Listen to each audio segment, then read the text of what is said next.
Welcome back, Kiss Army, to another episode of We Are One. You wanted the best, you got the best, the hottest channel in the land. We are one. Welcome back to the show, Kiss Army. Welcome to the Psycho Circus for another edition of We Are One, where Ace Frehley's Origins Volume 2 releases today. I got up, listened to that album, 5 in the morning, and here we have a track-by-track review. Now, before we get into the actual review, remember Ace recruited a bunch of all-stars for Origins Volume 2 for this cover album. This LP features Ace reinterpreting a wide range of classic tracks, alongside an assortment of guest stars, where Lita Ford joins Ace on Jumpin' Jack Flash, Cheap Trick's Robin Zander lent a voice on 30 Days in the Hole.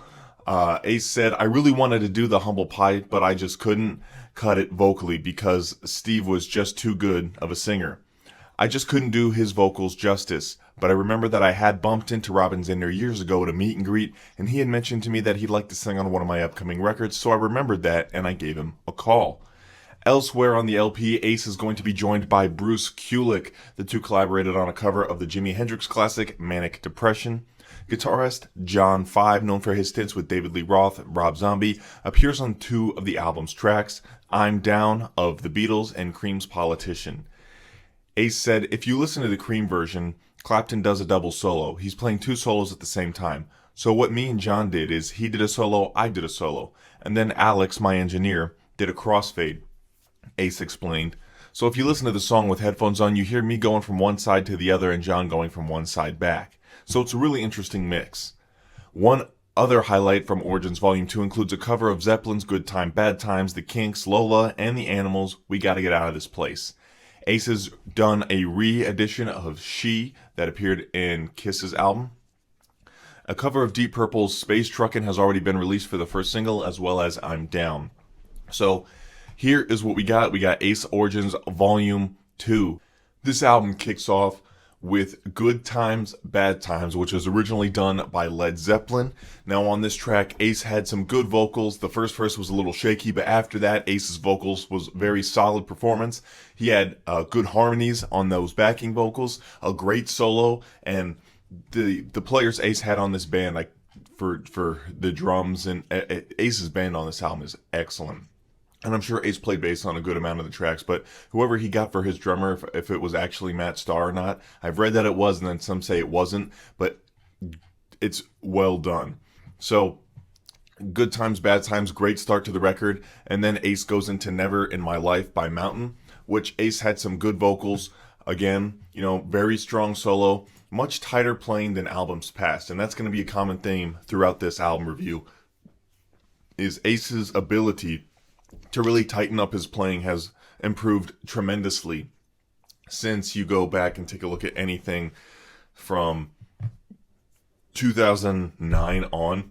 Ace's playing got a little sloppy, and then it seems in Spaceman, for the most part, he helped tighten that up a bit, and now with Volume 2, it's continued to tighten up a little more. With Volume 1, Origins Volume 1, it was a little sloppier playing. I find Ace's album this time around a lot sharper. Overall, this album had great production as well. And then after Never in My Life, we went to Space Truckin' by Deep Purple and I'm Down by the Beatles. I'm Down had John 5 on it. I've got 2 other videos that dive into my thoughts on those 2 tracks, given that they were the 2 singles. So if you want to see some in-depth on those, pretty good videos on the channel for that. But just to sum it up, Space Truckin', wasn't really a huge fan. When Ace released I'm Down, Ace always releases a second single that ends up being way better than the first, so I'm Down. Really enjoyed that song, especially Ace's solos on that one. So then we moved to Jumpin' Jack Flash, which was good track musically. Lita Ford's vocals, however, seemed too far back in the mix. It just seems like an unfinished mix on this track. Ace's backing vocals fell a little flat, focusing on the lower harmonies in the mix rather than the higher harmonies to kind of mesh better with Lita Ford's higher toned vocals. But, the track musically was good, that just the vocal production fell flat, and ultimately that ended up a little bit to the downfall of this track. Politician. This is an interesting choice for Ace to do, considering the song is really slow. I think it's even slower than I'm in Need of Love, and Ace did a good vocal performance on I'm in Need of Love on his first album, but on Politician, it's just the vocals are pretty poor. Uh, it's originally a Cream track. John 5 is again on guitar on this one. There's poor vocals. The guitar playing is good, but the backing track was just hard to. And the backing track is also really good. The band was really good, but to overlook that poor vocal performance is a little tough. Ace just slurs his words way too much on this one, and this kind of just takes you back to the Volume 1 style of Origins where Ace is slurring his vocals, and he hadn't really tightened his playing or his vocals up like he did on the Spaceman album and the first few tracks on this one.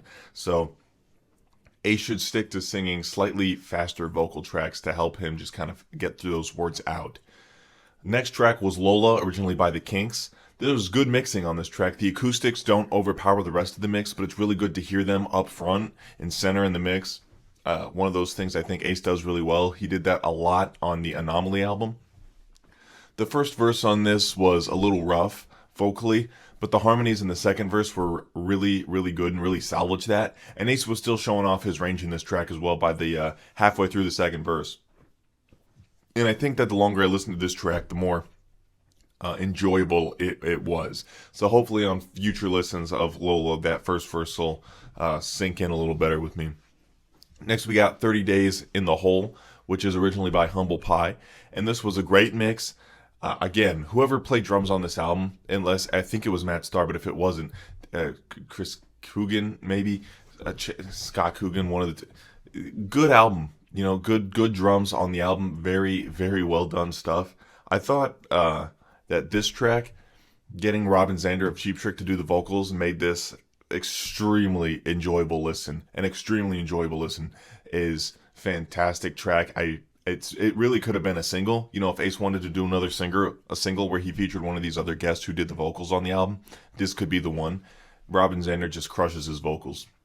Most of the younger listeners who haven't listened to Cheap Trick before probably can recognize his voice by the That 70s Show theme, because Cheap Trick recorded that. So Manic Depression was the next track, and this is a Hendrix cover. This one had Bruce playing on guitar. Again, Ace was slurring his vocals, but that might have been intentional on this one given the fact that Hendrix did that all the time. Bruce and Ace sharing a track that's not on MTV Unplugged makes this really stellar just to know what's going on listening to it. The drums, again, fantastic. Musically, Ace did a great cover of Hendrix, and since Hendrix slurred all of his vocals, I can overlook Ace doing it. Ace used his toggle switch at the end. I was wondering when we were going to get that. And, again, I really can't overemphasize the drums on this album. I did just look it up to be sure I was correct, and it was indeed Matt Starr playing the drums on this album, one of Ace's longtime studio drummers. And boy, was it well done. It really can't overemphasize that. That really does help the strength of all of these tracks come in. And, after Manic Depression, we roll into Kicks, which is a good track. It is consistent vocals for Ace. It's a pretty straightforward track, but it's very enjoyable. And that was originally by Paul Revere and the Raiders. And then you move on to We Gotta Get Out of This Place, which is originally by the Animals. It's a great song for Ace to do again. It's a good key for his voice, I thought. Good tracks that move along nicely. It's a lot like Kicks in the sense that it's not a lot of variation, but it's a pretty straightforward track. But both of those tracks were enjoyable listens because Ace, right in his range, pretty straightforward tracks, did a great job. And then lastly, we had She, which was technically a bonus track, but it's on every release. So She was musically a great track. Ace did a great job on the solos, played nice and tight. I just don't think any version of this song can hold a candle to the Kiss Alive version. That version of that track is just the best, and I don't think Kiss was ever able to capture how well that sounded on that album again. But, Ace did a good job. I would have liked to see him do, another track that maybe he didn't really play on, like when he did Rock and Roll Hell would have been good to see, because we got to see Ace's idea of what it would have been like if he had played on Creatures. But, let me know what you guys think about Origins Volume 2 in the comment section down below. Thank you guys for watching. Remember, God gave rock and roll to you, and God bless you.